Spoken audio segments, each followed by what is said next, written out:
जय हिंद दोस्तों, स्वागत है आप सभी का संकल्प जीएस एकेडमी यूट्यूब चैनल में। आज हम आप लोगों के लिए लेकर आए हैं अंतःस्रावी ग्रंथियां एवं हार्मोन। और ये सारा क्वेश्चन इसी बुक से लिया गया है, एनसीईआरटी सार संग्रह से। बहुत ही बेहद सवाल इसमें रहता है। पहला क्वेश्चन ये रहा आपके स्क्रीन पे। दूध निष्कासन हार्मोन ऑक्सीटोसिन का स्राव कौन सी ग्रंथि करती है? तो ये करती है पीयूष ग्रंथि। पीयूष ग्लैंड से ही ऑक्सीटोसिन हार्मोन का स्राव होता है और ये दूध निकालने में मदद करता है। माँ और शिशु के मध्य गले लगना या चूमना किस हार्मोन के स्रावन को प्रेरित करता है? तो ये ऑक्सीटोसिन हार्मोन है। ऑक्सीटोसिन हार्मोन को लव हार्मोन भी कहा जाता है। मानव शरीर में सबसे छोटी अंतःस्रावी ग्रंथि कौन सी है? सबसे छोटी अंतःस्रावी ग्रंथि ये पीयूष ग्रंथि है, पिट्यूटरी ग्लैंड। हार्मोन की अनियमितता के कारण होने वाले रोग को क्या कहा जाता है? इसे कहा जाता है कार्यात्मक रोग, फंक्शनल डिजीज। मानव शरीर में पैराथायराइड ग्लैंड में स्रावित होने वाला पराप्टू हार्मोन रक्त में किस मात्रा को विनियमित करता है? तो यह करता है कैल्शियम और फॉस्फेट को। राइट आंसर ऑप्शन बी हो जाएगा। किस हार्मोन में आयोडीन उपस्थित होता है? थायरोक्सिन हार्मोन में आयोडीन उपस्थित होता है। इंसुलिन हार्मोन किस अंग से स्रावित होता है? तो इंसुलिन हार्मोन अग्नाशय के बीटा सेल से प्राप्त होता है। मनुष्य में पित्त का निर्माण यकृत में होता है, लेकिन संचय कहाँ होता है? तो ये पित्ताशय में संचय होता है और निर्माण यकृत में होता है। थायराइड ग्रंथि को थायरोक्सिन स्रावित करने के लिए उत्तेजित करने वाला अंतःस्रावी हार्मोन कौन सा है? यह है TSH hormone, thyroid stimulating hormone. Right answer option A. लड़ो और उड़ो के नाम से किस हार्मोन को जाना जाता है? ये जाना जाता है एड्रेनालिन हार्मोन को। इसे जीवन रक्षक हार्मोन भी कहा जाता है। मानव शरीर का सामान्य तापमान कितना होता है? ये 98.6 फ़ारेनहाइट और सेल्सियस में 37 डिग्री सेल्सियस होता है। शरीर में अतिरिक्त ग्लूकोज ग्लाइकोजन में परिवर्तित होकर कहाँ संरक्षित रहता है? तो ग्लाइकोजन जो सुरक्षित रहता है वो यकृत में रहता है।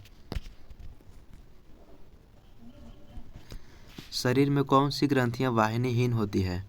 तो ये अंतःस्रावी ग्रंथियां हैं जिसमें कोई भी नली नहीं होती है। पशुओं के थनों में दूध उतारने के लिए किस हार्मोन का इंजेक्शन लगाया जाता है? ऑक्सीटोसिन हार्मोन का इंजेक्शन लगाया जाता है।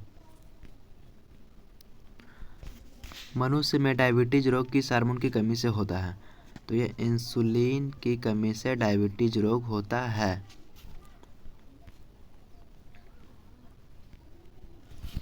अग्नाशय को पाचक रस के उत्पादन के लिए उत्तेजित करने वाला हार्मोन कौन सा है? तो ये सिक्रेटिन हार्मोन है और ये अग्नाशय में रहता है। किस ग्रंथि को मास्टर ग्रंथि भी कहा जाता है? तो पीयूष ग्रंथि को मास्टर ग्लैंड कहा जाता है। राइट आंसर ऑप्शन बी हो जाएगा। वैसोप्रेसिन हार्मोन की कमी से कौन सा रोग होता है? वैसोप्रेसिन हार्मोन की कमी से डाययूरेसिस हार्मोन होता है, डाययूरेसिस रोग। स्तनधारियों में दुग्ध स्राव को कौन से हार्मोन उत्तेजित करते हैं? तो दुग्ध है तो यह ऑक्सीटोसिन हो जाएगा और प्रोलैक्टिन हो जाएगा। पैरोटिड ग्रंथि कहाँ पाई जाती है? पैरोटिड ग्रंथि कान के नीचे पाई जाती है और सांप का विष पैरोटिड ग्रंथि में ही होता है। मानव शरीर में सबसे बड़ी अंतःस्रावी ग्रंथि कौन सी है? तो मानव शरीर में सबसे बड़ी अंतःस्रावी ग्रंथि थायराइड ग्लैंड है। थाइमस ग्रंथि कहाँ से उत्पन्न होता है? तो थाइमस ग्रंथि थाइमोसिन से उत्पन्न होता है। गर्भनिरोधक दवाई के रूप में किस हार्मोन की गोलियां दी जाती है? तो ये एस्ट्रोजन की गोलियां दी जाती है गर्भनिरोध को रोकने के लिए। पीयूष ग्रंथि किस अंग में पाई जाती है? पीयूष ग्रंथि मस्तिष्क में पाई जाती है। कौन सी ग्रंथि अंत एवं बाह्य स्रावी दोनों प्रकार की है, यानी कि मिश्रित ग्रंथि है। तो ये अग्नाशय को मिश्रित ग्रंथि कहा जाता है, इसमें दोनों चीज होता है। कौन सा वर्णक मानव की त्वचा को रंग प्रदान करता है? तो मेलानिन पिगमेंट है, ये मानव की त्वचा को रंग प्रदान करता है। जिसमें मेलानिन ज़्यादा होगा वो काला होगा और कम होगा वो गोरा होगा। कौन सी ग्रंथि मानव शरीर के तापमान को नियंत्रित करने में सहायता प्रदान करती है? तो हाइपोथैलेमस और थायराइड, ये दोनों ऐसा हार्मोन है जो मानव शरीर के तापमान को नियंत्रित करता है। मनुष्य के नवजात शिशु को स्तन ग्रंथि से निकलने वाले पहले स्राव को पिलाया जाता है, जिसे कोलोस्ट्रम कहते हैं। तो कोलोस्ट्रम है वो शिशु को क्या प्रदान करता है? तो कोलोस्ट्रम है ये बच्चों को इम्यूनिटी प्रदान करता है, रोग प्रतिरोधक शक्ति को मजबूत करता है। इंसुलिन में कौन सी धातु मौजूद होती है? इंसुलिन में जिंक मौजूद होती है। Right answer option A. Iodine युक्त नमक क्यों उपयोगी होता है? तो आयोडीन युक्त नमक इसलिए उपयोगी होता है क्योंकि यह थायराइड ग्रंथि का नियंत्रण करता है।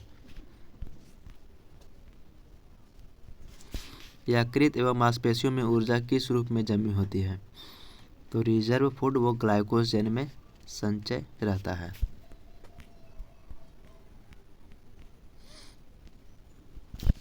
हाशिमोटो रोग में शरीर स्वतः किस ग्रंथि को नष्ट कर देता है, जिसे थायराइड की आत्महत्या भी कहते हैं? तो थायराइड की आत्महत्या किसे कहते हैं? हाशिमोटो रोग को।